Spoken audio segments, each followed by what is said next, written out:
Muy buenas noches. Tenemos la lectura de la liturgia de la palabra del día 1 de enero del 2025. Bueno, me he tardado unos días en conseguir el nuevo misal del año 2025, pero estamos de vuelta. Entonces vamos a ver nuestra página del misal del año nuevo. Le vamos a compartir la pantalla.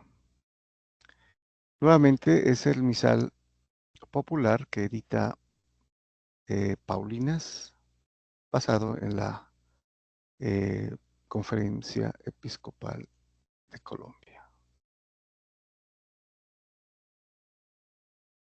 Bueno, ya tenemos entonces la página con el misal del 1 de enero, miércoles, ¿no? De la octava de Navidad. Celebramos esta importantísima solemnidad de Santa María, Madre de Dios, ¿no? Comenzando el año, qué bueno.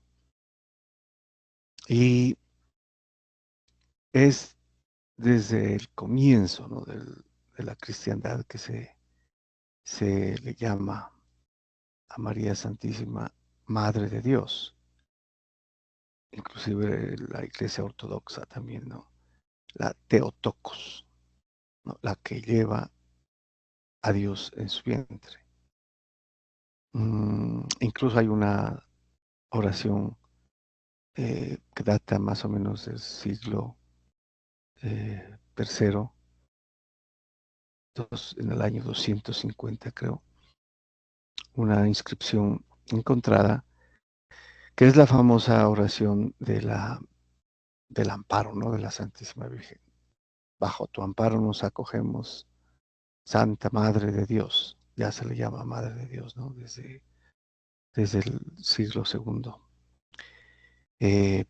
No rechaces nuestras súplicas más por nuestras necesidades, acéptalas y líbranos de todo mal y peligro, especialmente del maligno. Virgen gloriosa y bendita, ¿no? Más o menos dice así en la traducción que se ha hecho del griego, ¿no? Porque está en griego, luego se tradujo al latín y a los demás idiomas. Bueno,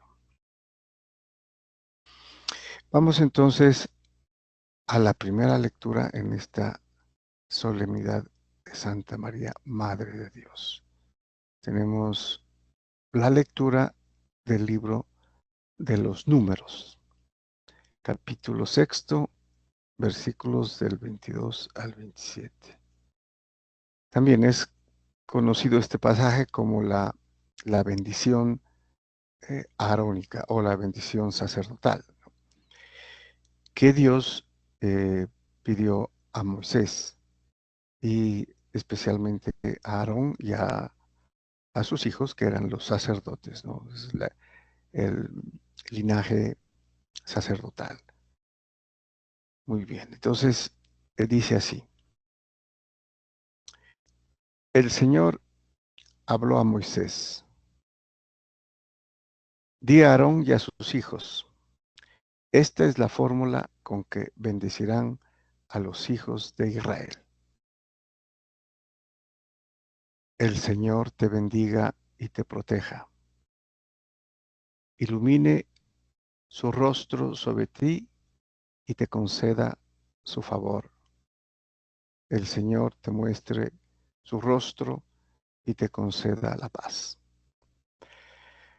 Así invocarán mi nombre sobre los hijos de Israel y yo los bendeciré. Bueno, importante lo último, ¿no? Observar. Dice, así invocarán mi nombre sobre los hijos de Israel y yo los bendeciré. En las celebraciones judías por la mañana y por la tarde se quemaba el incienso en el altar del incienso o de los perfumes, ¿no? Y esto lo hacían los sacerdotes, ¿no? Los hijos de Aarón. Y después de hacerlo, bendecían al pueblo utilizando esta oración, ¿no? Que es la oración sacerdotal. Importante porque es a través de los sacerdotes que bendice el Señor, en el Antiguo Testamento como en el Nuevo Testamento, ¿no? Eh, entonces, ¿quién bendice? Dice, yo los bendeciré. Entonces, así invocarán mi nombre los sacerdotes sobre los israelitas y yo los bendeciré. ¿No?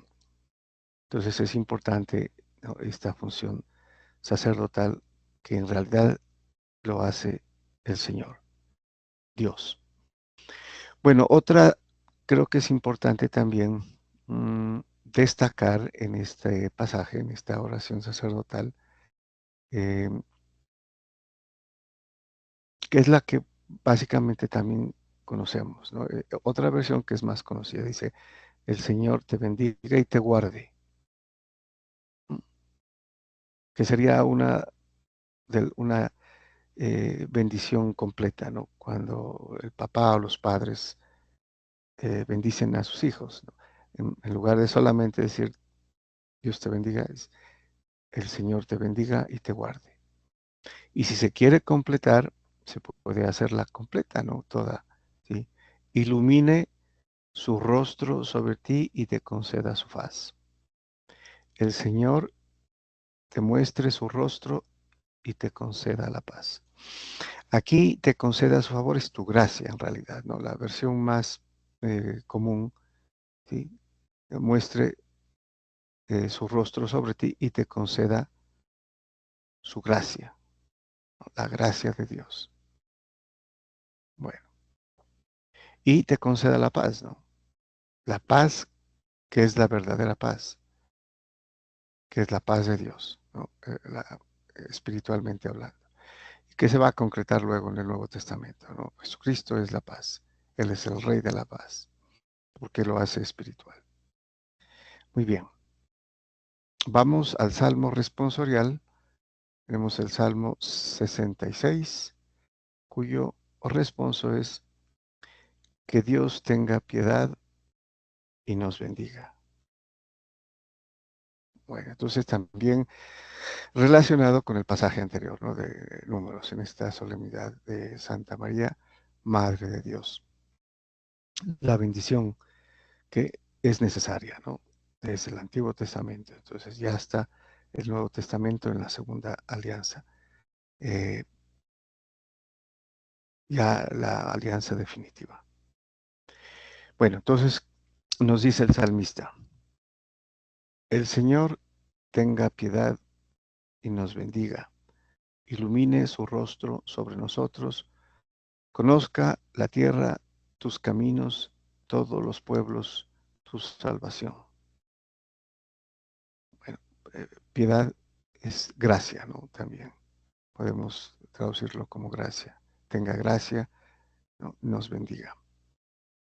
Eh, y aquí lo importante es todos los pueblos, ¿no? También. Conozca la tierra tus caminos, todos los pueblos tu salvación, que es de tipo profético mesiánico, ¿no? Todos los pueblos, todas las naciones, todas las razas, todas las lenguas, conozcan tu salvación, que es Jesucristo. O sea, ahí está prefigurado. Continúa el salmista. Que canten de alegría las naciones, porque riges el mundo con justicia y gobiernas las naciones de la tierra. ¿No? O sea, Dios mismo, el Espíritu de Dios, está presente, ¿no?, en todo el mundo, desde el Antiguo Testamento. Ya al invocar y al cantar todo esto, lo hacían los judíos o el pueblo de Israel extensivo a todas las naciones de la tierra. Bueno, prefigurando la iglesia, ¿no?, la iglesia universal. Oh Dios, que te alaben los pueblos, que todos los pueblos te alaben. Que Dios nos bendiga, que le teman todos los confines de la tierra. Qué importante es este versículo. Oh Dios, que te alaben los pueblos, que todos los pueblos te alaben.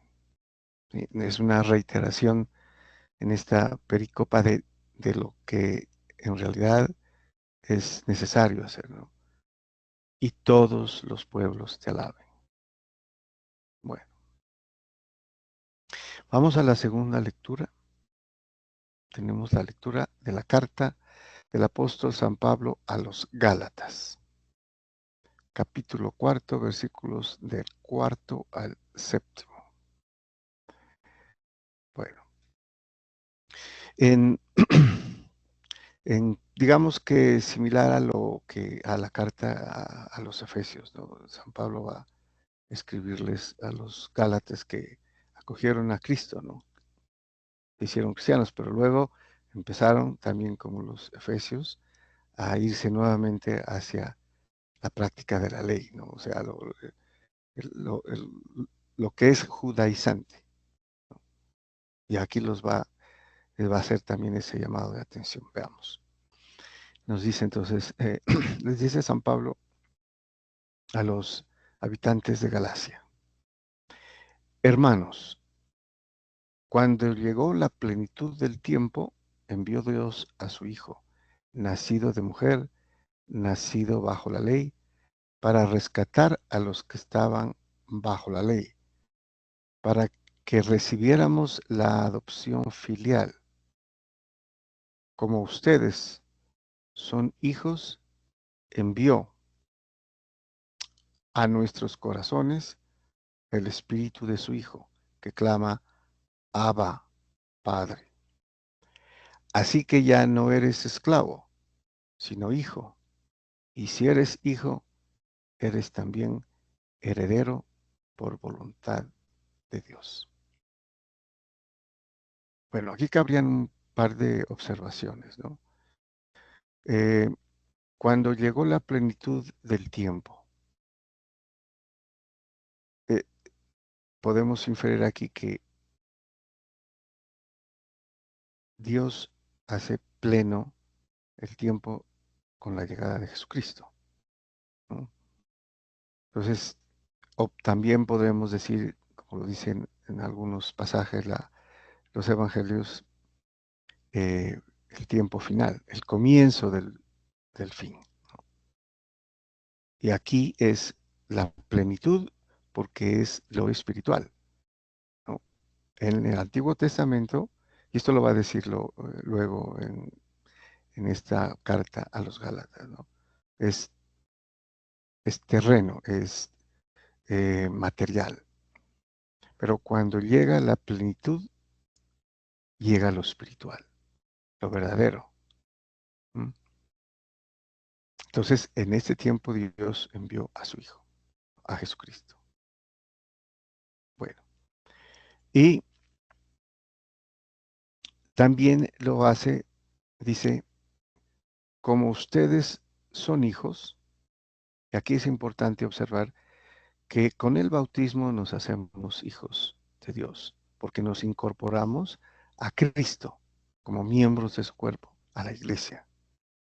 Entonces, en este evento, en el bautismo, Dios envía a nuestros corazones el Espíritu Santo, el Espíritu de su Hijo, que clama: Abba, Padre. Abba es Padre en, en hebreo, ¿no? Y entonces ya no eres esclavo, dice, ¿no? Esclavo del pecado, sino hijo. Y todos los que son hijos heredan. Por eso dice, y si eres hijo, eres también heredero. ¿Heredero de qué? Heredero de la gracia, ¿no? La gracia es santificante, la gracia que nos hace espirituales, compartiendo la divinidad de Dios en el Hijo Jesucristo, siendo miembros de su cuerpo, perteneciendo a su iglesia, la iglesia universal, la iglesia católica. Bueno, muy bien, vamos entonces ya a nuestro evangelio. Tenemos el evangelio de San Lucas, capítulo 2, versículos del 16 al 21. Bueno, también muy conocido, ¿no? Este pasaje. En aquel tiempo, los pastores fueron corriendo hacia Belén y encontraron a María y a José y al niño acostado en el pesebre. Al verlo, contaron lo que les había dicho de aquel niño. Perdón, aquí habría que contextualizar, ¿no? O sea, ¿quiénes les habían dicho del niño? Dice, el ángel de Dios, ¿no? Y luego los ángeles que bajaron, ¿no? Y cantaban por el nacimiento del niño. Y les dijeron a ellos, no vayan, que en Belén ha nacido el Salvador. Y ellos corrieron, los pastores. Los pastores eran la gente más humilde, ¿no? Eh, Trabajadores, cuidaban sus rebaños y eran confiables, ¿no? Que vivían en la naturaleza y al anuncio, imagínense, ellos son los primeros, digamos, los que primeros pudieron haberse convertido, los primeros cristianos. ¿Mm? Los que llevaron la noticia y empezaron a hablar, ¿no? Porque a ellos ya no los pudo callar nadie. Entonces aquí es importante, ¿no? Los pastores fueron los que primero llevaron la noticia y lo que les hablaron los ángeles o el ángel de Dios sobre quién era ese niño, ¿no? Bueno, continuamos. Todos los que los oían se admiraban de lo que les había dicho los pastores. María, por su parte, conservaba todas estas cosas, meditándolas en su corazón. Y se volvieron los pastores dando gloria y alabanza a Dios por todo lo que habían oído y visto conforme a lo que se les había dicho. Cuando se cumplieron los 8 días para circuncidar al niño, le pusieron por nombre Jesús, como lo había llamado el ángel antes de su concepción. Bueno, se lo había dicho a María, ¿no? Inicialmente, el arcángel Gabriel, pero también se lo dijo a José. Y posiblemente José fue quien le puso el nombre, ¿no? Finalmente, porque era el padre quien lo hacía. Muy bien, entonces a los 8 días, todo judío eh, que era verdaderamente judío tenía que hacerse circuncidar. Y con eso se entraba en el hacer pueblo de Dios, ¿no? Y como la iglesia, al bautizarnos, con el bautismo nos hacemos parte del cuerpo místico de Jesucristo, que es su iglesia. Pertenecemos a él. Lo mismo los judíos con la circuncisión, eran parte de él, de lo contrario, no eran, ¿no?, considerados judíos en cuanto a la religión. Muy bien, muchas gracias y bendiciones.